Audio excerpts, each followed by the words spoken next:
Bonjour à tous, merci, c'est Abdoulaye Faye, CEO de la startup Innov Digital.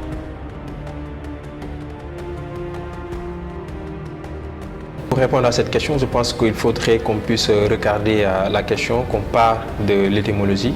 Donc même si ce mot aujourd'hui fait son entrée dans les dictionnaires français et Larousse et Robert qu'en 2007, il est aujourd'hui largement répandu et utilisé. Donc il y a quelques années encore, on aurait utilisé le terme leader d'opinion.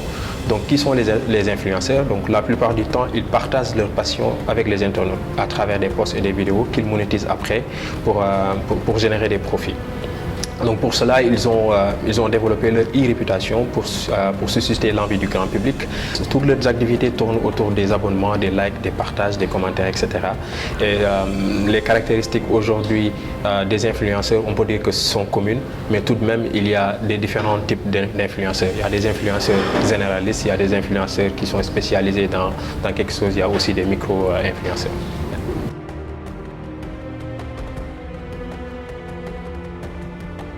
Oui, aujourd'hui quand on parle d'influenceurs, comme on a dit, hein, c'est des gens aujourd'hui qui partagent leur passion. Donc est-ce que on l'apprend à l'école? Je dirais pas oui. Je dirais pas du tout non aussi, parce que quoi qu'on puisse savoir, la formation pour devenir influenceur telle n'est pas aujourd'hui à date. Sur les grandes écoles, etc., les écoles de formation, mais il y a des formations connexes que des individus peuvent faire pour les conduire à être de bons influenceurs, c'est-à-dire les community managers, etc.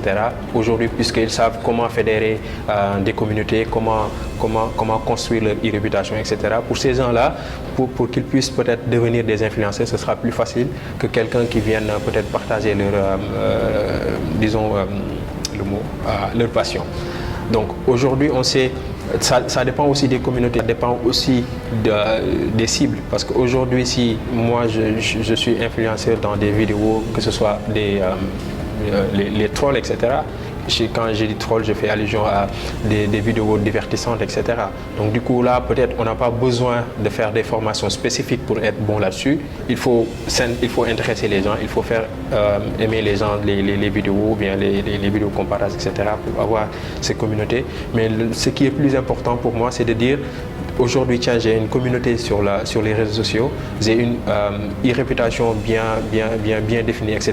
Comment est-ce que je fais pour tirer du profit à ces contenus-là que je partage avec ma communauté?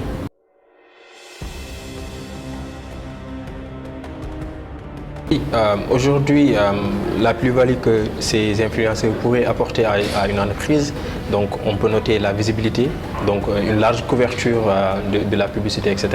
Parce qu'il faut aussi savoir que ces influenceurs-là, qui travaillent avec des entreprises, ils apportent la plus-value. Non seulement l'étendue du message qu'ils veulent véhiculer, mais aussi de toucher plus la population. Parce qu'aujourd'hui, comme on le sait, les entreprises qui faisaient du marketing, disons, classique, etc., que ce soit avec la télévision, etc., aujourd'hui, on sait que la plupart des internautes ne sont plus focus sur les télés, etc., mais ils sont toujours sur les réseaux sociaux, etc. Donc les entreprises, pour qu'ils véhiculent leur message, leurs produits et services, ils ont besoin de pénétrer les gens qui sont présents dans les réseaux sociaux, même si ces entreprises-là sont présentes sur les réseaux sociaux, etc. Mais on voit quand même un déséquilibre total entre la marque de l'entreprise et les influenceurs. Donc disons les followers que les influenceurs peuvent avoir est largement 10 fois supérieur aux entreprises, etc. Donc du coup, ces entreprises-là, pour qu'ils puissent véhiculer leur message, pour qu'ils puissent faire de la publicité sur leurs produits et services, ils ont besoin de travailler avec les influenceurs pour une large diffusion de leurs produits et services.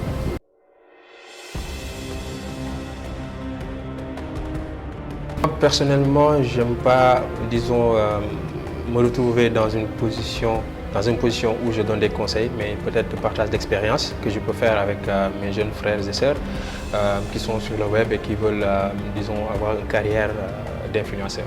Je dirais même, pour débuter sur cela, il faut vraiment être original.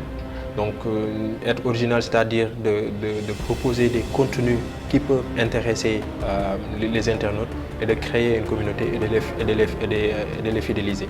Donc pour fidéliser sa communauté, il faut les fédérer par rapport, disons, à ces contenus qui peuvent les attirer déjà, mais aussi de savoir que quand on part si on a l'objectif d'être un influenceur sur les réseaux sociaux, si on a cet objectif vraiment de vouloir contractualiser avec les plus grandes marques, les plus grandes entreprises, que ce soit au Sénégal ou bien dans le monde entier, il faut déjà à présent réfléchir à l'image de marque que vous développez. Il faut déjà réfléchir à la personnalité web que vous affichez.